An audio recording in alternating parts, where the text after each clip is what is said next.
1100 કિલોમીટરની સૌરાષ્ટ્રની ટ્રેક્ટર યાત્રા બાદ ખેડૂતોના દેવા માફીની માંગ લઈને નીકળેલી ટ્રેક્ટર યાત્રા બાદ આખા ઉત્તર ગુજરાતમાં જન આક્રોશ રેલીને એક જબરદસ્ત પ્રતિભાવ મળ્યો અને આજે જન આક્રોશ રેલીનું આજે બીજું ચરણ છે। આ બીજા ચરણમાં ફાગવેલની આ ધીંગી ધરા ક્રાંતિકારી ધરતી પરથી નીકળી છેક દાહોદ સુધી આ જન આક્રોશ રેલી પહોંચશે અને ગુજરાતના સર્વ સમાજના જેટલા પણ પ્રાણ પ્રશ્નો છે, જેટલા પણ પાયાના સવાલ છે, એ તમામ પાયાના સવાલો ગુજરાતની 6.5 કરોડ જનતાના હિતમાં ઉપાડવા માટે આ જન આક્રોશ રેલીમાં તમે અહીં ઉપસ્થિત રહ્યા છો। તમામ લોકોને વિનંતી કરું કે તમે એકવાર તમારા પોતાના માટે તાળીઓનો વરસાદ કરો, આ એક યાત્રા માટે તાળીઓનો વરસાદ કરો। સાથીઓ, જ્યારે પણ વિસ્તારમાં આવીએ ત્યારે સવિશેષ માધવસિંહભાઈ સોલંકીને યાદ કરવાનું મન થાય અને આ તમામ ઓબીસી સમાજના, આદિવાસી દલિત સમાજના નેતાઓ, વડીલો, આગેવાનો, કાર્યકર્તાને કહું છું, તમારી વર્તમાન અને આવનારી પેઢીને કમસે કમ એટલું તો યાદ કરાવજો કે તમારા ગામના ફળિયાના મોહલ્લામાં જઈને ભાજપના માણસને પણ એવું કે હે ભારતીય જનતા પાર્ટીના મતદારો, નિયમિત રૂપે ભારતીય જનતા પાર્ટીને વોટ આપનારા લોકો, તમારી દીકરી અને દીકરો પણ સવારે મધ્યાહન ભોજનનું અનાજ જે સ્કૂલમાં જમે છે એ માધવસિંહભાઈ સોલંકીની દેન છે। તમારી દીકરીઓ જે ભણી છે એ માધવસિંહ સોલંકીએ, સન્માનીય માધવસિંહભાઈએ આ ગુજરાતની ધરતી પર કન્યા કેળવણીનો પાયો નાખ્યો, એનું પરિણામ છે। ગુજરાતની બેન દીકરીઓ, માતાઓ એ આઈએસ આઈપીએસ બની શકી, એના મૂળમાં પણ માધવસિંહ સોલંકીનું યોગદાન છે। દલિત, આદિવાસી, ઓબીસી સમાજના 2-5 મુઠ્ઠીભર નહીં, સેંકડો હજારો લોકોને સાથળીમાં ખેડવા માટે જમીનો મળી અને દાડિયાઓને જમીનના માલિક બનાયા, એમાં પણ માધવસિંહ સોલંકીનો ઇતિહાસ છે। આ ઇતિહાસને આપણી જવાબદારી છે કે આપણે છાતી ખોલીને કહીએ, સાથોસાથ એ પણ ઇતિહાસ કહીએ કે આરએસએસ અને ભાજપ વાળા એ દેશની આઝાદીની ચળવળમાં નહોતા, એ તો મારા કોંગ્રેસના સિપાહીઓ હતા જેને પીઠ પર દંડા અને છાતી પર ગોળી ખાધી અને કાળા પાણીની જેલની સજા ભોગવી। 23 વર્ષે ભગતસિંહ ફાંસીના માછડે લટક્યા, સુભાષચંદ્ર બોઝે આઝાદ હિંદ ફૌજની રચના કરી, સરદાર વલ્લભભાઈ પટેલ, બાપુ મૌલાના આઝાદ 8 વર્ષથી લઈને 15 વર્ષ જેલોમાં રહ્યા, ત્યારે અંગ્રેજોની ગુલામીમાંથી દેશ આઝાદ થયો છે। આ કોંગ્રેસ પાર્ટીનું યોગદાન છે। આ યોગદાનને યાદ અપાવવા અને એ યોગદાન સાથે તાલ મિલાવી અત્યારે કેવું ગુજરાત બનાવવું છે, અત્યારે કેવું ભારત બનાવવું છે, અત્યારે ગુજરાતના શું સળગતા સવાલો છે, એને લઈને આજે જન આક્રોશ યાત્રા નીકળી છે। આ તમામ લોકોને વિનંતી કરું છું કે યાત્રાના રૂટમાં દાહોદ સુધી જ્યાં સુધી જોડાઈ શકો ત્યાં જોડાવ અને આ જન આક્રોશ યાત્રા તમારા તાલુકાના, તમારા ગામના મોહલ્લામાં પણ કરો। ભાથીજી મહારાજને સન્માન એટલે શું? કોણ હતા ભાથીજી મહારાજ? જેમણે માથું આપ્યું લૂંટની સામે।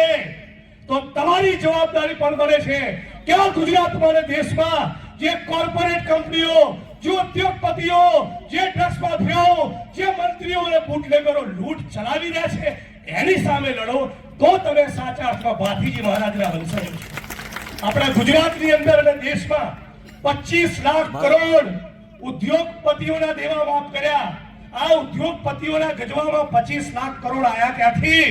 એ ખેડૂતોના, એ શ્રમજીવીઓના, પશુપાલકોના, દલિત, આદિવાસી, ઓબીસી, ગુજરાત અને દેશના વંચિતોની કાળી મજૂરીનો પૈસો છે। આ જે લૂંટ ચાલી છે, આ જે નરેન્દ્ર મોદી અને ભાજપ અને આરએસએસની સરકારે લૂંટ મચાવી છે, એ લૂંટની સામે લડીએ તો સાચા અર્થમાં આપણે ભાથીજી મહારાજમાં માનીએ છીએ। મારી વાણીને વિરામ આપતા પહેલા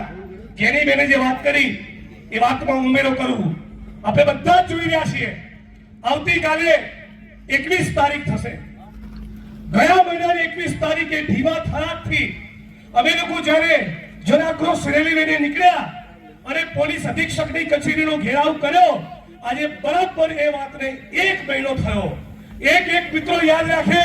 અને ગુજરાતના ખૂણે ખૂણે વાતને પહોંચાડે। આજે બરાબર 1 મહિનો થયો। આ 1 મહિના દરમિયાન भारतीय जनता पार्टी ना एक पर कैबिनेट मंत्री है पेला आज जो अपने पास सूरमा भोपाली गृह मंत्री है अरे गुजरात का भूपेन्द्रभाई पटेल मुख्यमंत्री है एक માણસે ગુજરાતની જનતાને એવી અપીલ નથી કરી કે મહેરબાની કરીને દારૂ જુગાર પ્રોસ્ટિટ્યુશન ચરસ ગાંજો અને ડ્રગ્સના ચાળે ચડતા નહીં એક અપીલ નથી કરી मतलब કે આ જે ધંધા ચાલે છે તમ તમારે ચાલવા દો અમારા પેટનું પાણી હલવાનું નથી તમને જાણીને હેરાનગતિ આશ્ચર્ય થશે આ જ્યારે અમે લોકો ઢીવા પહોંચ્યા અને દારૂ ડ્રગ્સનો મુદ્દો ઉપાડ્યો ત્યારે મારા પોતાના મનમાં એવું હતું કે આપણા ગુજરાતમાં 50,000 લોકો એ ડ્રગ્સ લેતા થઈ ગયા હમણાં ખબર પડી જગદીશભાઈ 2019 ના ભારત સરકારના રિપોર્ટ પ્રમાણે ભારત સરકારના કહેવા પ્રમાણે ગુજરાતમાં ડ્રગ્સનું સેવન કરી ચૂકેલા લોકોનો આંકડો 19 લાખ છે આજે 2026 આવી ઓછામાં ઓછા 25 લાખ લોકો એ ગુજરાતમાં ડ્રગ્સનું સેવન કરતા થઈ ગયા પણ છતાં ગુજરાતના ઉચ્ચ આઈપીએસ અધિકારીઓ અને ગાંધીનગરમાં બેઠેલો મંત્રી એમની લાંચ વૃત્તિ અને ભ્રષ્ટાચારની વૃત્તિના કારણે આ ગુજરાતની ધરતી સાથે ગદ્દારી કરતા શરમાતા નથી મારી બહેનો અને માતાઓ તમને ખાસ કહું એક એક મિત્રો યાદ રાખજો આ ડ્રગ્સ તમારા અને મારા ઘર સુધી પણ પહોંચશે સોમ મંગળ બુધ ગુરુ 4 દિવસ જીવનમાં એકવાર સ્કૂલ અને કોલેજ સુધી પહોંચેલો તમારો દીકરો જીવનમાં ખાલી 4 દિવસ લેશે ને 5મા દિવસે એવો બંધાણી થઈ જશે કે મારી બહેનો અને માતાઓ તમારા ગળાનો દોરો તોડી નાખશે આવી ઘટનાઓ ગુજરાતમાં બની છે એક ઓફિસરે ફોન કરીને કીધું માનની અમિતભાઈ કે તપેલી અને ઘરની ડોલ વેચવા માટે લોકો નીકળ્યા છે ડ્રગ્સના બંધાણીઓ આપણા ગુજરાતની આવી હાલત આ ગાંધી સરદાર અને રવિશંકર મહારાજની ધરતી ઇન્દુલાલ યાજ્ઞિકનું ગુજરાત કયા રસ્તે આપણે લઈ જવા માંગીએ છીએ 25 લાખ લોકો ડ્રગ્સનું સેવન કરતા થઈ ગયા માનનીય મુખ્યમંત્રી એક શબ્દ બોલવા તૈયાર નથી કયું ગણિત કામ કરે છે અને એટલા માટે કહેવા માંગુ છું અને તમે બધા મારી સાથે એક નારો બોલાવશો છેલ્લી લાઈન સુધી હાથ ઊંચા કરો તો લાગે કે બધા નારો બોલાવશો મારી સાથે નારો હું કહીશ જે મંત્રી ડ્રગ્સ અને કુટરખાનામાંથી કમાય એ ગુજરાતનો ગદ્દાર કહેવાય બોલો કહેવાય કે નહીં છેલ્લી લાઈન સુધી જવાબ આપશો જે મંત્રી જુગાર દારૂ અડ્ડા કુટરખાના અને ડ્રગ્સના કાળા કારોબારમાંથી કમાય એ ગુજરાતનો એ શું કહેવાય એ ગુજરાતનો એ શું કહેવાય આવા ગદ્દારોની સામેની અમારી લડાઈ છે અને આવા ગદ્દારોને કહી દઉં છું આ ફાગવેલની ધરતી પરથી એક નહીં 50 વખત વળગામ આવી જશે તને વળગામમાં બી જોઈ લઈશ બનાસકાંઠામાં બી જોઈ લઈશ અને મારામાં શ્વાસ છે ત્યાં સુધી સંઘીઓ તમને દેશના ખૂણે ખૂણે જોઈ લેવાના છીએ હમણાં મોટા ઉપાડે પોલીસના કાર્યક્રમમાં બંદૂક ઊંચી કરવા ગયા હતા હાથ લબડી ગયો અલ્યા સુરમા ભોપાલી કેસ્ટો મુખર્જી આ સીન સપાટા બંધ કર ભાઈ ગુજરાતમાં દારૂ જુગાર ને ડ્રગ્સનો કારોબાર બંધ કર આ તમારી ભ્રષ્ટાચારની વૃત્તિના કારણે આપણું ગુજરાત મારું ગુજરાત આપણા સૌનું ગુજરાત બરબાદ થઈ ગયું છે 72,000 કરોડનું ડ્રગ્સ દરિયા કાંઠે આવ્યું ક્યાંથી આવ્યું કોઈ જવાબ નહીં સારા કોલેજ યુનિવર્સિટી હોસ્ટેલોમાં ડ્રગ્સ પહોંચી ગયું કેમ પહોંચ્યું કોણ કમાય છે એનો કોઈ જવાબ નહીં અને હવે જ્ઞાની બેને કીધું એ પ્રમાણે અમદાવાદમાં હમણાં એક પોલીસ કોન્સ્ટેબલે 4 લાફા મારી દીધા મહિલાઓને અને શરમ આવી જોઈએ તમને શરમ અને થાકો ફોટાર આ છીન સપાટા કરવા વાળા ભાઈ શું કહે છે પોલીસના કર્મચારીઓ કોઈ નથી તમે ડરતા નહીં આ બુટલેગરો કાન પટ્ટા તોડી નાખે 28 પોલીસ વાળાના આ બુટલેગરોએ 28 જગ્યાએ પીએસઆઈ પીઆઈ સુધી પોલીસ વાળાઓના ટાટિયા તોડી નાખ્યા દોડાઈ માર્યા હમણાં દિયોદરમાં પોલીસ કોન્સ્ટેબલોને માર્યા ત્રાસ તો તમે જુઓ સુરેન્દ્રનગરમાં એક પોલીસ ઇન્સ્પેક્ટર ઉપર ગાડી ચડાવી દીધી આ બુટલેગરોનો આટલો ફાટવા ચડ્યો છે અને એક શબ્દ બોલતા નથી ગુજરાતના મુખ્યમંત્રી અને હોમ મિનિસ્ટર મતલબ કે ક્યાંક ને ક્યાંક આ પાપમાં એમની ભાગીદારી છે આ લોકોને તમે ઓળખો એટલું કહીને મારી વાણીને વિરામ આપું છું તમારા વિસ્તારમાં પણ જ્ઞાનીબેને કીધું પ્રમાણે બરાબર લિસ્ટ બનાવો